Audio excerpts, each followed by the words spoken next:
안녕하세요. 오늘도 사연살롱을 찾아주셔서 감사합니다. 저는 사연살롱 채널의 사연을 항상 즐겁게 듣고 있는 사연살롱의 애청자입니다. 사실 사연 들을 때마다 이렇게 많은 사람들이 보는 곳에 자기 이야기를 보내는 사람들은 성격이 아주 외향적인 분들만 있을 거라 생각했는데요. 제가 이렇게 제 이야기를 써서 보내게 될 줄은 꿈에도 몰랐네요. 세상 참 오래 보고 살 일이라는 게 이 글을 쓰면서도 또 한 번 실감이 납니다. 그간 어디에서도 제가 살아온 이야기를 쭉 이야기해 본 적이 없기도 하고 이렇게 긴 글을 써본 적도 처음이라 며칠을 할애하며 고치고 또 고쳤었네요. 부족한 글이지만 부디 너그러운 마음으로 끝까지 들어주시면 감사하겠습니다. 제 이야기의 주인공은 사실 저희 가족이에요. 그래서 이야기를 시작하기 전에 일단은 남편을 어떻게 만났는지 남편의 얘기부터 조금 설명이 필요할 것 같아요. 저랑 남편은 30이 넘은 나이에 결혼하게 되었는데요. 사실 처음 만났던 건 갓 20살을 지났을 때였어요. 고작 1살 차이였지만 당시 남편은 저보다 1년 먼저 대학생이 된 선배였기에 굉장히 어른스럽게 느껴졌죠. 학교 선배는 아니고 같은 교회에 다니던 소위 말해 교회 오빠였던 남편은 항상 기타를 치며 찬양하곤 했는데 그 모습이 멋있어 보였네요. 하지만 당시에는 이성적인 호감을 가지고 있었던 것은 아니었어요. 어쨌든 저도 남편도 가족들 모두가 교회를 다녔기 때문에 서로 다 아는 사이였고 좋은 관계를 유지하고 있었죠. 하지만 저희 가족은 애초에 그 지역에 잠시만 살 계획이었고 제가 대학을 졸업한과 동시에 부모님은 시골로 귀농하시고 저는 서울에 자취를 하게 되면서 그 교회는 더 이상 가지 않게 되었어요. 그리고 그렇게 남편과의 연은 끊어진 것 같았습니다. 서울에 살면서 저는 몇 번의 이직도 하고 몇 번의 이사도 하게 되었어요. 그렇게 혼자 생활을 이어나가다가 제가 딱 30이 됐을 때 정말 우연한 기회에 그 옛날 교회 오빠를 다시 만나게 된 거예요. 남편은 꽤 큰 건물을 가진 무역회사를 다니고 있었고 저도 그 근처에 있는 납품회사에 다니고 있었죠. 어느 날 퇴근 후 회사 근처에 있는 대형 서점에서 책을 보는데 남편이 먼저 저를 알아보았는데 그렇게 우연히 만나니 정말 반갑더라고요. 그날 마침 둘 다 저녁 식사 전이었기에 저희는 식사까지 하며 서로 안부를 물으며 대화를 했고 번호까지 교환하고 헤어졌습니다. 다시 돌이켜 생각해봐도 인연이라는 건 다 때가 있고 운명이 있는 것 같아요. 저희는 얼마 지나지 않아서 연인관계로 발전하게 되었고 서로가 운명의 상대라는 걸 확신했죠. 약 2년간의 연애 기간 끝에 저희는 양가 부모님께 결혼 소식을 알리게 되었고 부모님들은 얼마나 반가워하셨는지 모릅니다. 어머, 집사님 너무 오랜만이다. 그동안 잘 지내셨어요? 그럼요. 세상에 두 분도 얼굴 너무 좋아지셨네. 내가 우리 애경이 얘기 들었을 때 얼마나 놀랐는지 몰라요. 세상에 우리 동우를 데리고 올 줄은. 우리 집사람이 안 그래도 옛날에 동우 볼 때마다 사이 삼고 싶다고 그렇게 말을 했었는데 소식 듣고 엄청 좋아했어요. 저희도 마찬가지예요.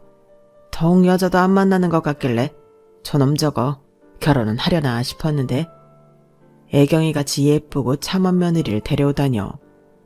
제 아들이 확실히 절 닮아서 여자 보는 눈은 있더라고요. 상견례 자리에서 양가 부모님들은 마치 오랜 친구를 만나신 것처럼 화기애애하게 담수를 나누셨고 덕분에 저희 부부는 결혼식까지 모든 일이 순조롭게만 흘러갔어요. 축복 속에 올린 결혼식이었기에 다른 집안처럼 고부 갈등이나 그런 것도 거의 없었죠. 결혼하면 현실적인 문제가 생길지도 모른다는 막연한 불안감이 있기도 했는데 신혼기간 내내 저희 부부는 온전히 둘만의 신혼을 즐길 수가 있었어요. 왜냐면 저희는 양가 부모님이 모두 금슬이 좋고 삶이 바쁘셔서 애초에 저희한테 크게 관심이 없으셨거든요. 시부모님은 고급 한정식집을 오랫동안 운영하셨고 저희 부모님은 일반 직장을 다니시다가 귀농하셔서 여유 있게 살고 계셨으니까요.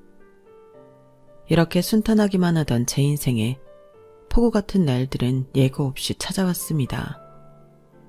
그 해는 저희 엄마의 60번째 생신을 맞이하는 해였어요. 그리고 시아버지 역시 그 해의 환갑을 맞이하셨죠. 두 분은 동갑이셨거든요.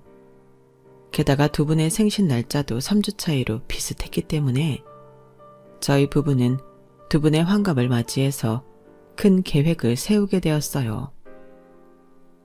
먼저 친정에서 한 번, 시댁에서 한 번 식사 자리를 가진 뒤 양가 부모님께 별다른 선물 대신 효도 여행을 보내드리기로 했던 거죠. 물론 당시 저희 부부도 신혼 초기였기에 여유 자금이 많지는 않았어요. 그래서 해외여행을 보내드리고 싶었는데 그러지 못하고 국내 여행으로 보내드리게 되었죠. 또 저희가 같이 따라가지 못하니 말이 안 통하는 해외보다는 국내 여행이 낫겠다는 생각도 있었고요. 대신 좀 더 고급 숙소와 투어를 예약해드리기로 했는데요. 그런데 저희 얘기를 들은 시아버지는 여행은 친정 부모님만 가는 게 좋겠다며 완곡하게 거절을 하셨어요. 정말 고맙지만 마음만 받으마. 사돈네랑 같이 여행 가면 우리도 너무 재밌긴 하겠다만 지금은 가게 일이 워낙 바빠서 같이 가기가 힘들 것 같아. 나중에 다 같이 식사나 한번 하자꾸나. 요즘 식당 일이 많이 바쁘세요. 여행 가는 기간만이라도 저희가 단기 알바를 구해드려 볼게요.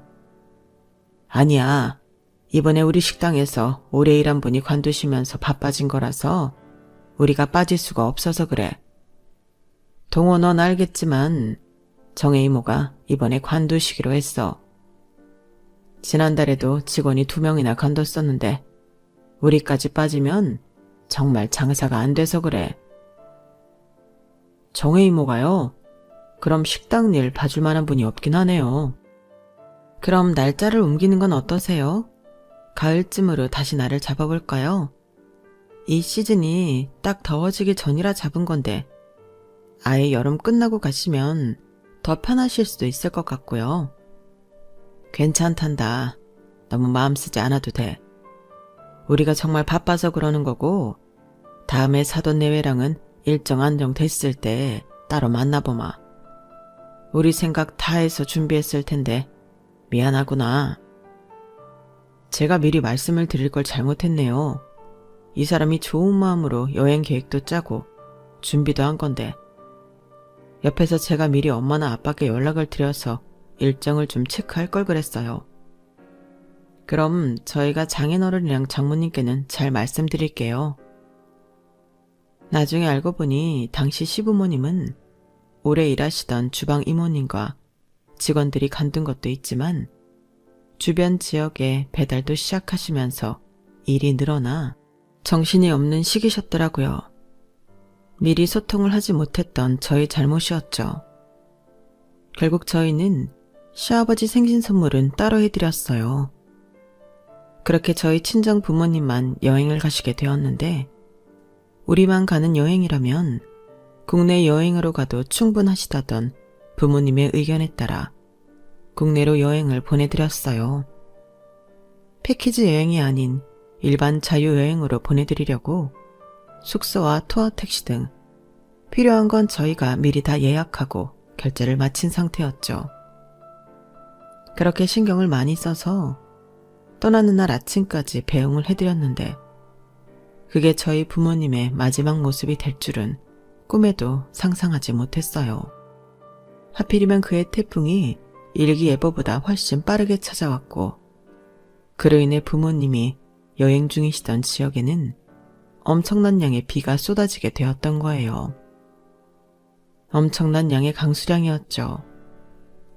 짧은 시간에 갑자기 많은 양의 비가 내리니 당연히 인도 차도 할 것 없이 도로는 전부 물에 잠겨버렸고, 서울에 비해 인프라도 한참 열악한 편이었던 그 지역은 아수라장이 되고 말았는데요. 안 그래도 저희 부모님께서도 날씨가 심상치 않음을 느끼고 일찍이 숙소로 돌아가려고 하셨어요. 저 역시 부모님이 걱정되어 얼른 숙소에 먼저 들어가 계시라고 연락을 했었던 참이었죠. 그럼에도 순식간에 불어난 빗물에 저희 부모님은 미처 몸을 피하지 못하셨고 사고를 당하고 마신 겁니다. 오후 늦게 연락을 받은 저는 그대로 그 자리에서 주저앉아 한참 동안 정신을 차릴 수가 없었어요. 머리가 새하얘지면서 뭘 어떻게 말하고 행동해야 할지 모르겠더라고요. 다행히 같이 일하는 직원들과 차장님의 배려로 겨우 정신을 되찾고 부모님이 안치되어 있는 병원으로 달려갈 수 있었는데요. 병원에 도착해 부모님의 얼굴을 본 순간 저는 아이처럼 그 자리에서 엉엉 울어버리고 말았습니다. 엄마, 아빠, 내가 미안해. 이렇게 될 줄 모르고 내가 잘 알아보지도 못하고 비 오는 지역으로 여행 보내줘서 너무 미안해. 다 내 잘못이야. 저와 거의 동시에 출발해 거의 동시에 병원에 도착한 남편은 오열하고 있는 절 발견하자마자 급하게 다가와서 절 달래주었어요. 여보, 진정해. 당신 잘못 아니야. 장인어른이랑 장모님도 당신 잘못이라고 절대 생각 안 하실 거야. 너무 자책하지 마. 내가 차라리 돈 좀 더 써서 해외로 보내드렸다면, 내가 차라리 여름 다 지나고 보내드렸으면 이런 일 없었을 텐데. 우리 엄마 아빠 이렇게 가시면 나는 어떡하라고. 하나부터 열까지 다 내가 계획해서 보내드린 건데 내가 우리 엄마 아빠를... 아니야, 그렇게 생각하지 마. 당신은 당신 부모님을 그렇게 몰라? 장인어른이랑 장모님이 당신 그렇게 생각하는 거 알면 얼마나 마음 아파하시겠어. 자책 그만해. 당신 잘못 아니야. 남편이 계속 저를 위로했지만 당시에는 그런 말이 잘 들리지가 않았어요. 제가 몸을 가누지 못할 정도로 오열을 하니 부모님 시신을 인계받고 서울로 올라와 장례를 치르기까지 남편이 거의 모든 행정 처리를 대신 처리해 줄 수밖에 없었죠. 시부모님도 소식을 듣자마자 식당 일을 뒤로하고 한달음에 달려와 주셨어요. 시어머니는 우는 절 가슴으로 안고 달래주셨고 두 분 다 눈물을 많이 보이시며 슬퍼하셨죠. 아예 며칠 식당 문을 닫으시면서까지 절 돌봐주셨어요. 가족들의 보살핌이 아니었다면 전 그때 정말 힘을 내지 못했을 거예요. 다른 것보다도 제가 부모님을 위해서 처음 효도 여행을 계획해서 보내드린 게 화근이 되어 이런 결말을 가져왔다는 게 너무 힘이 들더라고요. 아무리 주변에서 제 잘못이 아니라고 해도 좀처럼 슬픔을 가눌 수가 없었죠. 장례식을 다 치르고 부모님을 낙골당에 모신 뒤 저희 부부는 지친 몸을 이끌고 집으로 돌아왔어요. 같이 있어주겠다 하시는 시부모님을 간신히 안심시키고 댁에 바래다 드린 후였죠. 피죽도 못 먹은 듯이 힘이 하나도 없었는데 부모님 핸드폰으로 연락이 오더군요.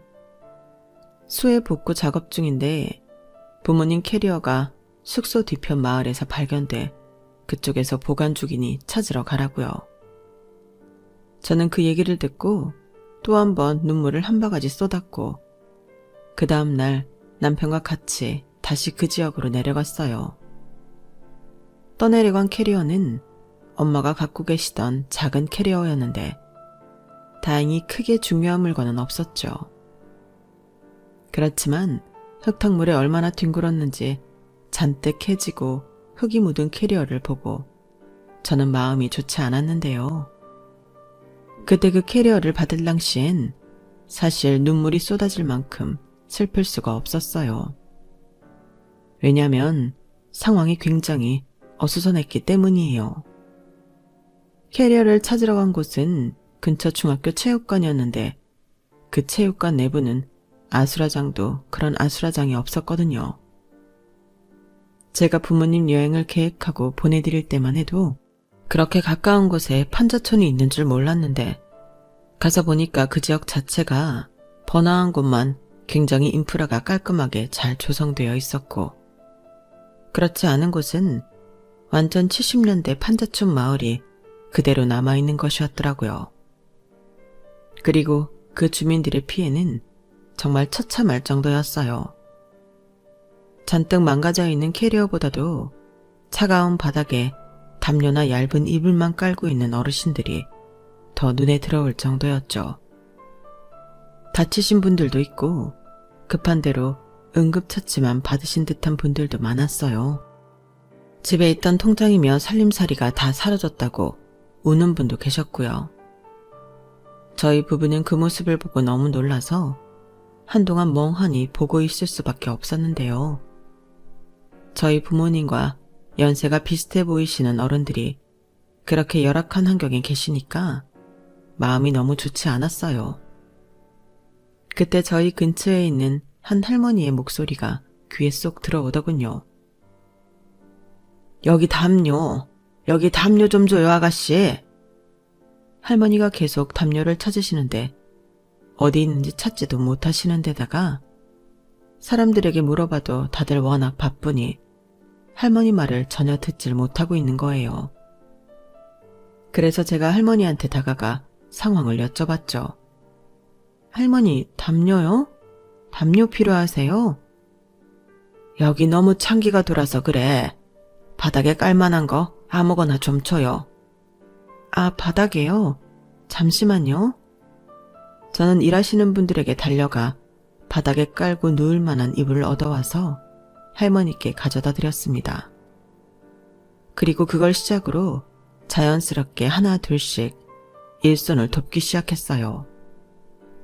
남편은 역시 제가 움직이는 것과 동시에 일손을 돕기 시작했고 힘을 쓰는 일이면 얼른 달려가 힘을 보탰습니다. 저희 둘 다 그 순간엔 친정 부모님을 잃은 슬픔을 까맣게 잊고 정신없이 일을 돕게 되더라고요. 그렇게 몸을 바쁘게 움직이니 시간이 쏜살같이 흘렀고 어느새 날이 저물어 버렸죠. 저녁 식사로는 간단하게 허기만 달랠 정도의 음식이 배분됐어요. 일하시던 분들도 그때만큼은 잠시 엉덩이를 붙이고 앉아 한숨을 돌리며 쉬고 계셨죠. 저희 부부도 일단 아무 바닥에나 앉아서 빵을 먹고 쉬고 있었는데요. 미처 빵을 다 먹기도 전에 갑자기 남편 뒤편에 있던 중학생 정도 되어 보이는 남자애가 얼굴이 창백해지면서 남편의 팔 쪽을 다급하게 치는 거예요. 왜 그러니? 무슨 일이야? 저희 할아버지가 이상해요. 좀 전에 잠깐 눈 붙이신다고 누웠는데 안색이 너무 안 좋으셔서 깨워보려고 하니까 지금 깨어나지도 못해요. 그 말을 듣자마자 저희 남편은 두 번 생각지도 않고 무작정 할아버지를 들쳐 업었어요. 저 역시 곧바로 저희 차로 달려가 시동을 켰고 할아버지와 중학생 손자를 태우고는 가장 가까운 응급실로 향했죠. 제 생에 그렇게 빠르게 운전을 해본 적은 처음이었네요. 병원에 도착하자마자 중학생 손주가 간호사에게 자초지종을 설명했고 할아버지를 살핀 간호사가 급하게 의사를 데려와 치료를 시작했어요. 아이의 안색이 할아버지만큼 창백해져 가는 걸 보고 저는 얼음장 같은 아이의 손을 붙잡아 주었습니다. 그 아이의 모습이 바로 며칠 전에 제 모습과 너무 닮아 있었거든요. 그래서인지 저도 그 아이만큼 간절하게 할아버지가 의식을 되찾으시길 바랐죠. 저희의 간절한 기도가 통했던 것일까요? 천만다행으로 할아버지는 고비를 넘기셨고 곧바로 의식을 되찾지는 못하셨지만 의사로부터 이젠 안전하다는 이야기를 들을 수 있었어요. 이렇게 빠른 시간 안에 오셔서 정말 다행입니다. 잘하셨어요. 조금만 늦었어도 정말 큰일 싫으실 뻔했네요. 두 분은 가족이신가요?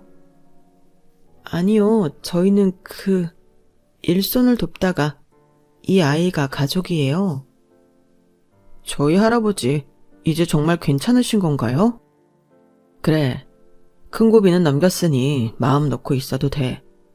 다만 이번에 태어나면 이후에 꾸준히 치료를 받으셔야겠어. 네가 할아버지 잘 모셔야 한다. 네, 그럴게요. 의사 선생님의 당부에 대답하는 아이의 목소리엔 묘하게 힘이 없었어요. 느낌을 눈치채지 못하신 의사 선생님은 어쨌든 참 다행이라며 한 번 더 저희 세 사람을 안심시키고 자리를 옮기셨죠. 의사 선생님이 가시자 아이는 저희에게 진료비를 수납하는 곳이 어딘지를 물어봤어요. 저희는 저희가 이미 다 결제했으니 아무 걱정하지 말라고 대답해 주었죠. 그러자 아이는 눈물을 글썽이면서 저희한테 허리를 숙여 감사하다고 몇 차례나 인사를 하는 거였어요. 너무 감사합니다. 정말 감사해요. 제가 시간이 걸려도 이 은혜는 꼭 갚을게요. 괜찮아. 갚을 생각하지 말고 넌 공부나 열심히 해. 할아버지 저렇게 편찮으신데 네가 공부 열심히 해서 성공해야지. 그래야 보답하는 거야. 네, 공부도 정말 열심히 할게요. 그래도 두 분 연락처라도 주세요. 저희가 작게라도 반의 반이라도 보답해드리고 싶어서 그래요. 보답하는 게 문제가 아니라 너 이후에 할아버지 계속 모시고 병원 올 수 있겠어? 집이 많이 망가진 상태니? 저희의 질문에 아이는 선뜻 대답하지 못했어요. 나중에 알고 보니 그 아이의 집도 한창 물난리가 나면서 살림살이가 다 망가졌더라고요. 그나마 불행 중 다행으로 모든 살림이 싹 쓸려가서 아무것도 남지 않게 된 정도는 아니었다고 해요. 저희는 그 사정을 알고 아이에게 보답을 받기 위해서가 아니라 혹시 추가적인 도움이 필요할까 싶어 번호를 교환했고 그날 이후로 아이와 자주 연락을 하고 지냈어요. 그러면서 저희가 도울 만한 일이 있다면 능력이 되는 대로 도움을 주었죠. 얼마 뒤 할아버지가 기운을 차리시고 퇴원했다는 소식을 들은 뒤엔 할아버지 병원비도 대드리고 중학생인 손주가 공부에 집중할 수 있도록 용돈도 조금 갖다 주었어요. 저희가 그렇게 자주 내려가 두 사람을 돌보니 한 번은 할아버지랑 아이가 저희 올 때에 맞춰 바카스 10개 정도가 들어있는 작은 박스를 준비해 놓았더라고요. 두 사람 형편에서는 끼니 하나를 포기하고 모은 돈이나 다름없었죠. 우리가 매번 이렇게 도움만 받아서 줄 건 없고 어떻게 이거라도 좀 받아줬으면 합니다. 우리 지훈이도 나도 항상 고마워하고 있어요. 아유, 감사해요. 이런 거 받으려고 한 일은 아니지만 그래도 감사히 받을게요. 이번 한 번만 받고 다음엔 주셔도 절대 안 받을 거니까 이런 거 준비하지 않으셔도 돼요, 어르신. 그래도 마음을 표현한다는 게 중요하지. 이만큼이라도 보답하고 싶은 게 우리 마음입니다. 비록 우리가 이런 거 자주 마련할 형편은 못 되어도 손주도 보는 앞에서 도움을 받기만 하는 모습을 보이고 싶진 않아요. 그럼 딱 2병만 준비해 주세요. 저희 둘이서 한 병씩만 마셔도 충분합니다. 그 전까지는 그 집 손주가 중학생의 나이로 어려운 환경 속에서도 어쩜 그렇게 공부도 열심히 하고 심성이 바르고 성실할까 감탄만 했었는데 할아버지의 그 말씀을 듣고 나니 가정교육을 제대로 받아서 그랬구나 하고 깨달았네요. 올바른 성정을 가진 할아버지 밑에서 자랐으니 아이가 그렇게 바르게 자랄 수밖에 없었죠. 그런 두 사람과의 인연 덕분에 어느새 저는 부모님을 보낸 뒤 남았던 슬픔이 모두 사라지고 그저 좋은 마음만 남게 되었어요. 심지어 저도 아이를 낳아 키운다면 할아버지를 본받아 저렇게 심성이 바른 아이로 키워야겠다는 생각까지 들었죠. 그저 가까운 곳에 도움이 필요한 분들을 당연히 도와드린 것인데 부모님께 느끼고 있던 죄책감도 사라지고 밝은 미래를 꿈꿀 수도 있게 된 거였어요. 저는 이 모든 일이 오히려 남겨진 절 위에서 저희 부모님이 만들어주신 귀한 인연인 것만 같았습니다. 두 사람을 만난 게 오히려 제가 사는 길이었다는 생각이 들었죠. 귀한 인연이었지만 저희는 그 이후로 혹시 두 사람에게 부담이 될까봐 자주 내려가진 않았어요. 대신 이따금씩 소정의 돈을 계좌로 붙여주었고 저희도 저희의 평범한 일상을 되찾기로 했죠. 저희 부부가, 특히 제가 다시 활기찬 일상을 살아가니 시부모님도 참 기뻐하셨고요. 저희 부부는 다시 전처럼 알콩달콩한 결혼 생활을 즐기게 되었어요. 그리고 자연스럽게 자녀 계획도 세우게 되었죠. 한 명만 낳으면 아이가 혹시나 외롭게 클까봐 일단 2명을 낳고 이후에 다시 생각해보자고 얘기가 되었고요. 그렇게 계획한 대로 아이를 가지기 위해서 노력을 했는데 이상하게 아이가 생기질 않는 거예요. 몇 개월이 지나도 아무런 소식이 없으니 저희 부부는 이상하다는 생각이 들어 병원에 찾아가게 되었는데 거기서 청천벽력 같은 소리를 듣고 말았습니다. 제가 아이를 가질 수 없는 몸이라는 것이었죠. 그 사실을 알게 된 저는 엄청난 충격을 받았어요. 젊을 때는 결혼한 선배들이 아이를 가지지 못하는 게 스트레스라는 이 얘기를 들을 때마다 그저 남의 일이라고만 생각했었는데 그게 막상 제 이야기가 되니 엄청나게 자괴감이 들더군요. 진료실을 나오는데 남편의 얼굴을 쳐다볼 수 없을 만큼 여자로서의 자존감이 저 깊은 지하로 뚝 떨어지고 말았어요. 이번엔 남편도 큰 충격을 받았는지 집에 도착할 때까지 아무 말도 없다가 한참 시간이 지나서야 당신 너무 개념치 마. 요즘은 실험관으로 아이를 가지기도 하고 방법은 많대. 아까 너무 의외인 얘기를 들어서 우리가 당황해하는 것도 아무것도 못 물어봤지만 요즘 우리 나이엔 이런 경우가 꽤 많대. 다음에 가서 다른 방법이 있는지 물어보자. 라며 절 위로해 주었어요. 남편의 노력에 저도 애써 웃으며 고개를 끄덕였죠. 이제 겨우 슬픔에서 벗어나 행복한 결혼 생활을 되찾았는데 다시 울상인 모습을 보이고 싶진 않았거든요. 하지만 동시에 남편에게 너무 죄스러운 마음이 들었고 이런 상황에서 밝은 모습을 보이는 게 맞는 건지 헷갈리기도 했어요. 제가 이러지도 저러지도 못하는 사이에 시부모님도 소식을 알게 되셨고 두 분은 누가 먼저랄 것도 없이 절 위로해 주셨죠.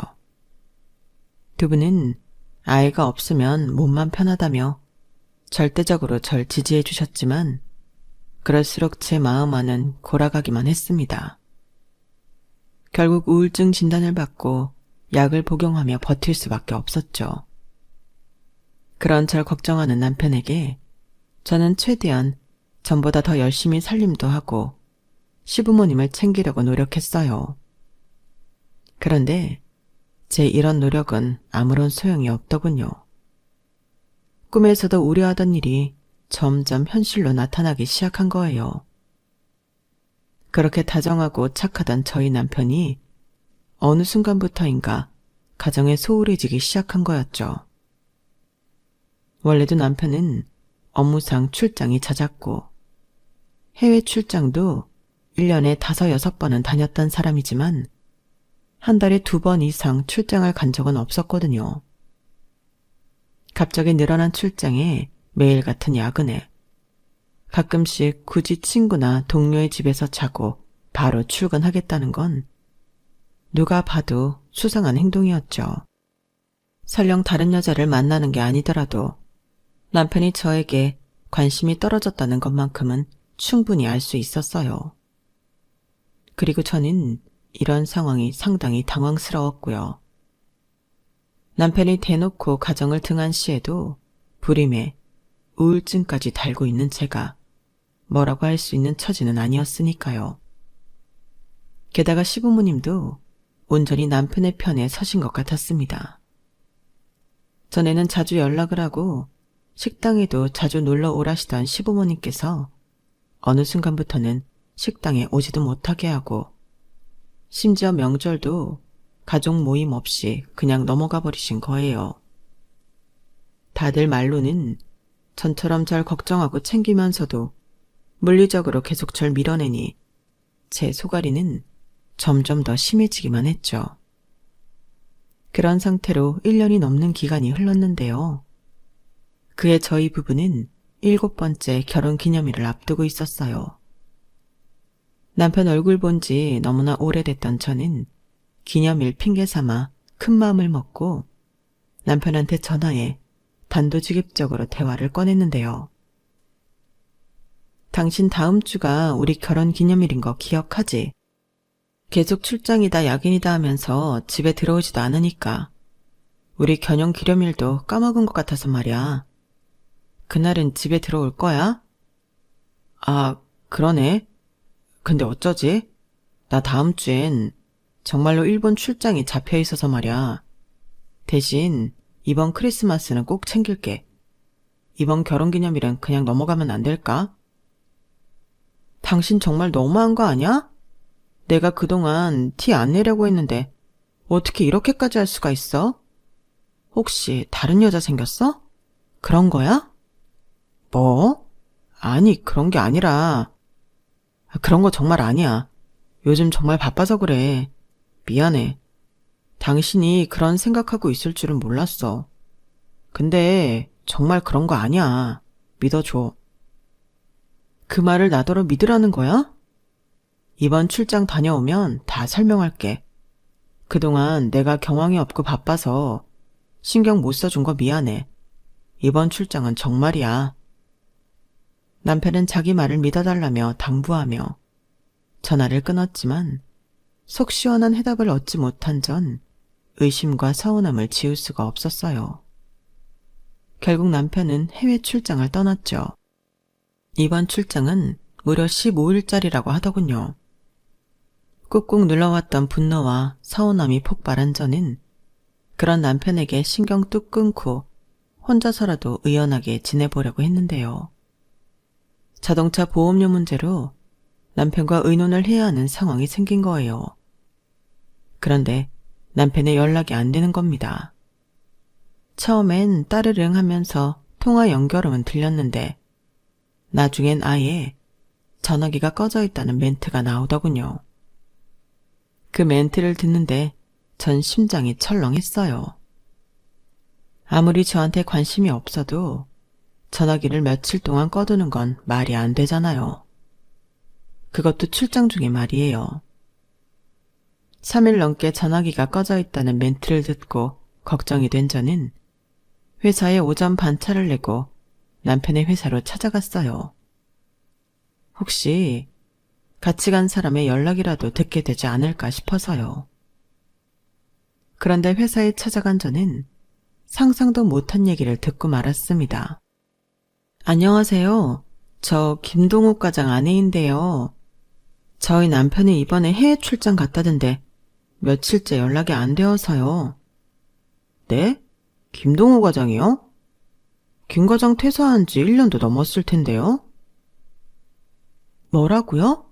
퇴사를 했다고요? 네, 작년에. 혹시 모르고 계셨어요? 일단 알겠습니다. 저는 머릿속이 새하얘진 채로 회사를 뛰쳐나와 펑펑 울었어요. 1년 전이면 제가 딱 불임 판정을 받았던 시기인데 남편은 그때 일을 관두고 저한테는 야근이니 출장이니 하는 핑계로 집에 들어오지도 않았던 거였어요. 그때는 머릿속으로 별의별 생각이 다 들더군요. 한 가지 확신할 수 있었던 건 시부모님은 이 일을 다 알고 있을 거란 거였어요. 그러니 남편과 같이 저에게서 멀어졌을 거니까요. 저는 그 길로 곧장 시부모님 식당으로 찾아갔습니다. 이혼을 할 땐 하더라도 가서 자초지종을 들을 생각이었어요. 택시를 타고 시댁 식당 앞에 내렸는데 희한하게 불이 전부 꺼져 있더군요. 보통 오전 11시에 오픈을 하기에 그 전부터 안이 분주해야 정상인데 말이에요. 문을 밀어보니 문은 또 열려 있고요. 들어가 보니 주방 안쪽 불만 켜져 있길래 들어가 봤더니 시어머니는 없고 시아버지랑 누군가 같이 있었어요. 저희 부부가 몇 년 동안 도와주고 있던 그 아이 지훈이었죠. 제가 들어가자 두 사람도 저도 서로 깜짝 놀랐는데요. 얘 애경아, 네가 여긴 어쩐 일로? 지훈이니? 세상에, 네가 여긴 어쩐 일이야? 아버님이야말로 불도 다 꺼놓고 여기서 뭐 하세요? 오늘 장사 안 하세요? 눈물 콧물 범벅을 한 채가 벙찐 표정으로 물어보자 지훈이가 머리를 감싸며 앓는 소리를 내더군요. 거봐요. 진작 말씀을 드렸어야 한다니까요. 아저씨가 연락이 안 되는데 아줌마가 가만히 있을 리 없잖아요. 할아버지라도 연락을 드렸어야 한다고요. 그 말을 듣고 전 본능적으로 뭔가 큰일이 벌어지고 있다는 생각이 들면서 눈물이 쏙 들어가 버렸어요. 우리 남편이랑 연락이 안 돼서 찾아온 건데 혹시 지훈이 너 우리 남편 어디 있는 줄 아니? 그 애경아, 그게 아마 동우가 핸드폰을 잃어버린 것 같구나. 그걸 아버님이 어떻게 아세요? 서로 말이 자꾸 꼬이자 지훈이가 결심한 듯 제게 다가와 이야기를 해주었어요. 아줌마, 아저씨 병원에 있어요. 아저씨가 많이 아팠는데 이제 괜찮아요. 수술도 다 잘 끝났고 회복만 잘하면 된대요. 어안이 벙벙해진 저를 시아버지와 지훈이가 병원으로 데리고 가면서 그동안 있었던 일을 전부 설명해 주었어요. 도저히 믿을 수가 없는 이야기들이었죠. 남편은 한 해 전 제가 불임 판정을 받고 며칠 지나지 않아 회사에서 진행한 건강검진에서 신부전증이라는 결과를 받게 되었다고 해요. 남편의 입장에서는 당황스러웠지만 당시 제가 우울증으로 병원을 다니기 시작하게 되니 저에겐 이 사실을 알리는 게 좋지 않다고 생각이 들었답니다. 시부모님께만 이 사실을 알린 거죠. 그런데 생각보다 병이 빠르게 악화되어 정상적인 식단조차 할 수 없게 되자 영업직이었던 남편은 거래처를 만나는 일도 자연히 힘들어질 수밖에 없게 됐다고 해요. 그래서 시부모님과 그 문제에 대해서 논의한 끝에 차라리 회사를 관두고 당분간 시부모님 가게 일을 도우면서 이직을 알아보기로 한 거였고요. 하지만 한 번 무너진 건강 상태를 다시 회복하는 것은 너무나도 어려운 일이었죠.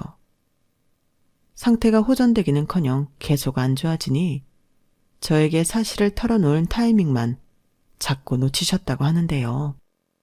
근데 그 시기에 제가 군대 일로 아저씨께 좀 조언을 구할 일이 있었거든요. 그래서 통화하게 됐는데 들려오는 소리가 아저씨가 병원에 계신 것 같은 거예요. 여쭤보니까 병원을 다녀오는 길인데 신장 이식이 필요하다는 얘기를 들었다고 하시더라고요. 희한하죠. 원래 제가 아저씨랑 그렇게 자주 연락하진 않는데 왠지 아저씨한테 전화해야겠다는 생각이 들었던 거거든요. 근데 아저씨도 남한테 자기 얘기 하시는 분이 아니신데 그 타이밍에 마음이 약해지셨는지 저한테 막 얘기를 하시더라고요. 그래서 제가 이식해드리겠다고 한 거예요. 검사해보니까 또 신기하게 이식이 가능하다는 결과가 나오는데 뭔가 운명 같았어요. 지훈이의 설명을 들을 때까지만 해도 사실 저는 그 모든 이야기가 와닿지가 않았어요. 지난 1년 동안 남편과 별거와 다름없는 생활을 하긴 했어도 그래도 가장 가까운 사람인 제가 그렇게까지 큰일이 벌어지는 걸 몰랐다는 게 현실 같지가 않았거든요. 무려 장기 이식이라는 엄청난 일이 벌어진 건데 말이에요. 그런데 불과 몇 분 후에 병원에 도착해서 실제로 병실 침대에 환자복을 입고 누워있는 남편을 보니 그제서야 눈물이 펑펑 나면서 다리가 풀리더라고요. 그 전까지는 피곤하고 예민해 보이기만 했던 남편의 얼굴이 너무나도 수척해 보였거든요. 남편과 시어머니는 시아버지와 지훈이가 수술 당일날 잃어버린 남편의 핸드폰을 찾으러 식당에 간 줄로 알고만 있다가 엉망인 몰골에 제가 나타나니 깜짝 놀랐죠. 두 사람은 누가 먼저랄 것도 없이 일어나서 말까지 더듬었어요. 어머, 애경아, 여길 네가 어떻게... 두 사람 식당에 다녀온다며? 식당만 다녀온 거야. 식당 전부 샅샅이 뒤져도 동호 핸드폰은 없던데. 주방에 잠깐 들어갔었다 그래서 주방도 다 뒤져봤는데 없어. 근데 갑자기 애경이가 들어오더라고. 동호랑 연락이 안 된다고. 아휴, 저 애경아, 미안해. 우리가 널 이렇게까지... 정말 이렇게까지 속이려고 한 건 아니었는데. 여보, 미안해. 나는 그냥 당신한테 이런 모습 보이기가 걱정이 돼서 그만. 나도 이렇게 일이 커질 줄은 몰랐어. 이런 일이 있었으면 나한테 가장 먼저 얘기를 했었어야지. 사람을 이렇게 오랫동안 오해하게 만들어도 돼? 내가 그동안 얼마나 별의별 생각을 다 했는 줄 알아? 내가 아무리 우울해도 당신 병간호도 못해줄 줄 알았냐고. 당신 정말... 그동안 마음고생하던 게 떠오르면서 저도 순간 울컥해버리고 말았네요. 제가 정말 엉엉 울자 남편도 시부모님도 어쩔 줄 모르면서 제 등을 토닥이고 위로해 주셨고요. 그날 저희 남편에게서 미안하다는 소리를 못해도 500번은 들었던 것 같아요. 그렇게 저희 가족은 서로 쌓였던 오해를 다 풀고 예전처럼 화목해질 수 있었어요. 남편과 지훈이는 다행히 수술 경과가 아주 좋았고 병원에서도 앞으로 열심히 잘 관리하면 된다는 긍정적인 얘기를 해주었어요. 신장 이식을 받은 후엔 식단도 생활 습관도 정말 많은 주의가 필요해서 저희 부부는 한동안 다른 것보다 식습관과 생활 습관에만 집중하며 살아갔어요. 그리고 저는 남편뿐만 아니라 저희 남편의 생명을 살려준 은인인 지훈이도 꼬박꼬박 챙겼습니다. 지훈이가 아니었다면 어쩌면 남편이 정말 위독해졌을 수 있었다는데 뒤늦게 이 내용을 알게 된 전 얼마나 아찔했는지 몰라요. 그러니 지훈이가 저희에겐 엄청난 귀인이었던 거죠. 신장 이식을 받은 사람만큼 기증자도 힘든 수술이라 시간 날 때마다 연락하며 몸에 좋을 만한 건 계속 보내주었답니다. 지훈이가 아이가 참 바르고 착한 게 본인이 되려. 아이 아줌마, 아저씨가 우리 할아버지 살려주시고 저도 지금까지 키워내신 은인인데 당연히 이 정도는 해야죠. 너무 고마워 마세요. 전 오히려 도움이 되어서 기쁜걸요. 라며 저희한테 또 한 번 감사하다는 인사를 해오더라고요. 그런 지훈이를 보며 저는 지훈이가 말했던 것과 똑같은 느낌을 받게 되었어요. 이 모든 일이 마치 운명인 것 같다는 느낌 말이에요. 어쩌면 누군가가, 아님 하늘에 먼저 올라가 계신 저희 아빠와 엄마가 모든 걸 알고 연결해준 선물이지 않을까 싶었죠. 그런 게 아니고서야 인생을 위태로울 정도의 고난이 찾아왔을 때 서로가 서로의 기적이 되는 이런 인연이 만들어질 리는 없을 것 같거든요.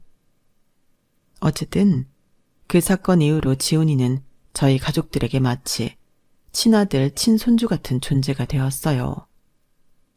지훈이는 몸을 충분히 회복한 후 군대를 가게 되었고 다행히 사회복무요원으로 근무하게 되어 하마터면 혼자 남겨질 뻔한 할아버지를 매일 볼 수 있게 되었습니다.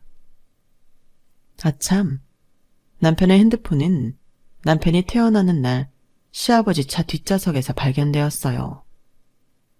뒷좌석 발밑에 하필이면 발시트 밑으로 들어가 있더라고요. 가족들이 시아버지 차를 타고 내리면서 발시트가 삐뚤어진 게 천만 다행이었죠. 그 덕에 겨우 핸드폰을 찾을 수 있었으니까요. 그렇게 감쪽같이 모습을 감추고 전원까지 꺼져버렸다니 모든 소동이 다 끝난 후에 보니 그것도 참 기가 차더라고요. 제가 말씀드리고 싶었던 이야기는 여기까지입니다.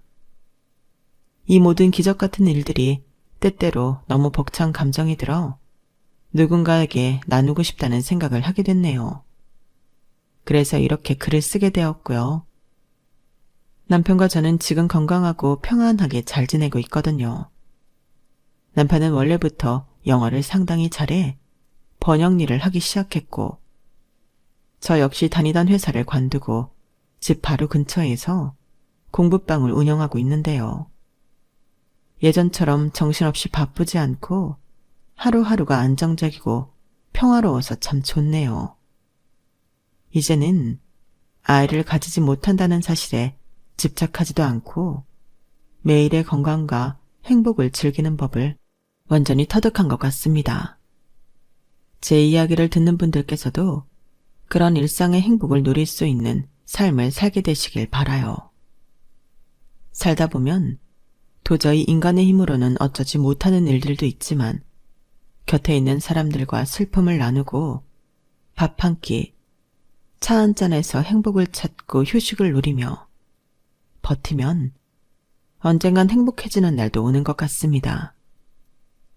지금 힘든 여정을 보내고 있는 분이 있다면 하루빨리 그날이 오길 기도할게요.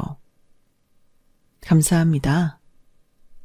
여러분, 사연 댓글에 응원과 현명한 조언 부탁드려요. 좋아요와 구독은 저에게 큰 힘이 됩니다. 오늘도 좋은 일 가득하세요.